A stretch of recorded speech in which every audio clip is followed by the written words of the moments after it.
ერეკლე მეფე და ინგილო ქალი. იაკობ გოგებაშვილი. ნაწილი პირველი. ერეკლე მეფეს ომი ჰქონდა ჭარის ლეკებთან და სასტიკად დამარცხა ისინი. გამარჯვების შემდეგ თავისი ჯარით უკან გამობრუნდა. მეფე 50 წლის ვაჟკაცი მშვენიერ ბედაურზე იჯდა და წინ მიუძღვებოდა ჯარს. ჯარი გრძალად და ლამაზად დამწკრივებული ფეხ მოსდევდა მეფეს. გზა საინგილოზე მოდიოდა. ერეკლე შემოვიდა ერთ განიერ ორღობეში, რომლის აქეთ-იქით ჩამწკრივებული იყო დიდრონი. ვენახები და ბაღები, სავსე დამკრახული და დაბრაწული ხილით. უცებ მეფეს ვიღაცამ თავზე გადმოაყარა ზემოდან მთელი ბღუჯა ქლიავი. გაოცებულმა მეფემ ბედაური შეაყენა, გაჩერდა ჯარიც, მიიხედმოიხედეს და იქვე ვენახა ის ღობესთან დაინახეს ვეებერთელა ქლიავის ხეზე 12 წლის ინგილო გოგონა, რომელსაც ქლიავი ესროლა მეფისთვის. მეფის მხლებელნი წამსვე ჩამოიჭრნენ ცხენებიდან, აწვივნენ ღობეზე და შეჰყვირეს პატარა ქალს. შებრიყო შესაძაგელო, ეს რა ჰქენი? მეფე ერეკლეს თავზე ქლიავის გადმოყარა როგორ გაუბედი? ჩამოახლავე ხიდან და ბოდიში მოიხადე მეფის წინაშე, თორემ შავი დღე დაგადგება. რაო, მეფე ერეკლეო, განცუფრებით ჩამოსძახა გოგონამ. რას ამბობ? ეგ რომ ჩვენი სახელოვანი მეფე ერეკლე იყოს, განა სპარსულ ქუდს თავზე დაიხურავდა? არა, ეგ ტყუილია, მე ქლიავი თავზე გადმოვყარე სპარსელს, ჩვენს მოსისხლე მტერს და არა მეფე ერეკლეს, რომელიც ქართველებს ღმერთივით გვიყვარს. თქვენ სულ ტყუილად მემუქრებით. არც ძირს ჩამოვალ და არც ბოდიშს მოვიხდი და უფრო მაღლა წავიდა ხეზე.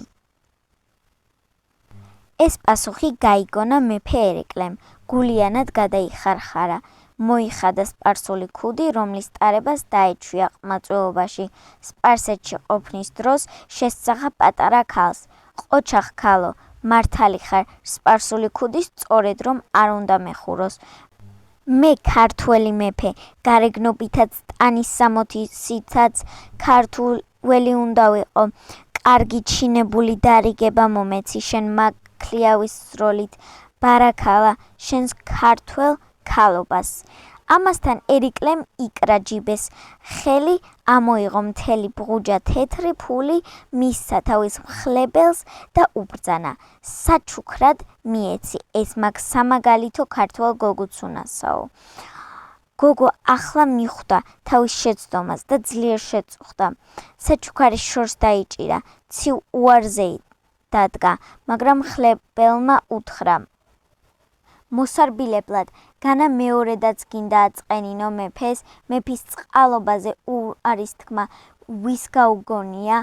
თუ გსურს შენი შეცდომა გამოასწორო და ერეკლე მეფეს აამო, ეს ფული მიიღე საჩუქრად, მაშინ კი დაეთანხმა გოგო, ზევიდან ქვემო ტოტზე ჩამოსწვდა, ძირს გამოართო ფული და ჯიბეში ჩაიჩხრიალა. მერე შურდულივით ავარდა კენწეროზე, კარგად გამოჩნდა, გასწორდა. მეფეს დაბლა დაუკრა თავი და წკრიალა ხმით გადმოსახა. მეფე ერეკლეს გაუმარჯოს, ქართულ ქალსაც გაუმარჯოს, შესძახა მამობრივი ხმით მეფე ერეკლემ. დასწრა თავისი ბედაური და ჯერ კიდევ თავმოხდილი გაუძღვა ჯარს. ჯარი ამაყი თავისი მამაცი მეფით და თავისი ვაჟკაცობით უკან მისდევდა მწყობრად და თანაც აგუგუნებდა მშვენიერ ქართულ სიმღერას. პატარა ქალი კი იდგა ამართული ქლიავის კენწეროზე, თვალს არ აშორებდა მიმავალ მეფეს და მის ჯარს და შეწყდებოდა თუ არა სიმღერა, ჰაერში გაისმოდა მისი ზარივი თქმა, მეფე ერეკლეს გაუმარჯოს, ქართულ ჯარს გაუმარჯოს. ამ სახით იდგა პატარა ქალი დიდხანს და იმას თანა სიხარულს, იმისთანა ნეტარებას გრძნობდა, წინათ სიზმრადაც რომ არ მოსჩვენებია, ქალს უზომოდ ახარებდა სანატრელი მეფის ნახვა, მასთან საუბარი, მისი მამობრივი ქება, მისი მეფური საჩუქარი, ქალი სიხარულით დამთვრალი, მხოლოდ მაშინ ჩამოვიდა ქლიავის ხიდან, როდესაც შორეულმა ნისლმა დაფარა მეფეცა და მისი ჯარიც, მაგრამ იმ ადგილიდან ქალს წასვლა აღარ უნდოდა, ის სიყვარულით შესცქეროდა ხან იმ ადგილს, სადაც მეფე ერეკლე იდგა და ელაპარაკებოდა ხან ქლიავის ხეს, რომელთანაც იმ დღიდან შეერთდა, შეხორცდა მის გონებაში ბედნიერი წამი, უტკბესი შემთხვევა, 1 საათის წინათ უბრალო ხეხილი ახლა ამ პატარა ქალის თვალში გადაიქცა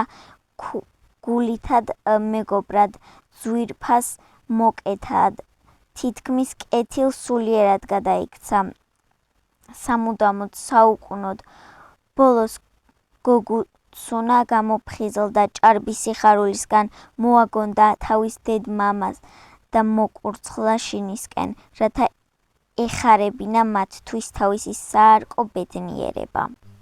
ნაწილი 2. გავიდა რამოდენიმე წელიწადი. ერთს ინგილო გლეხს თავის დარბაზში ქორწილი ჰქონდა გაჩაღებული.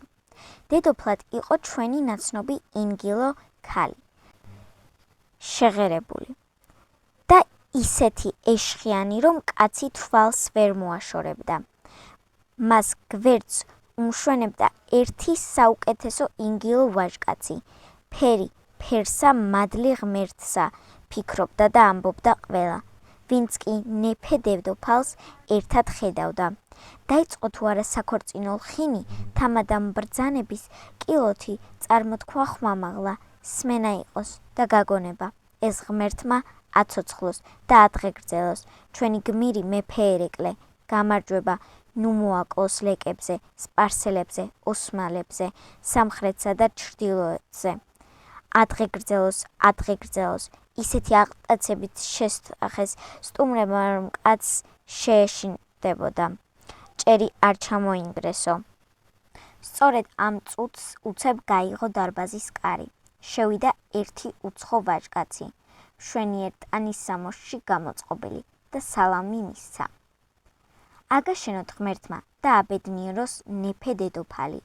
მერე თქვა, რაც შინებულ დროს მოვედი, მე გამომგზავნა მეფე ერეკლემ და მიბრძანა ეს საჩუქარი მიართვი იმ ინგილო ქალს, რომელმაც რამოდენიმე წლის წინათ მთელი მუჭაქლიავი უთავაზა ჩემს სპარსულ ქუდსაო. და გადასცა დედოფალს ვეებერთელა ქისა, სავსე ბაჯაღლო ოქროებით. მზითევიც გამომატანა და აი კიდეც მოაქვთ.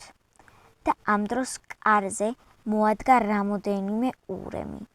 დატვირთული მშვენიერი მზითევის ნივთეულობებითა. დატრიალდა ისეთი სიხარული, ატყდა ისეთი ქება და დიდება, ერეკლესი მისი კაცთმოყვარეობისა, რომ არც ენით ითქმის და არც კალმით აიწერება.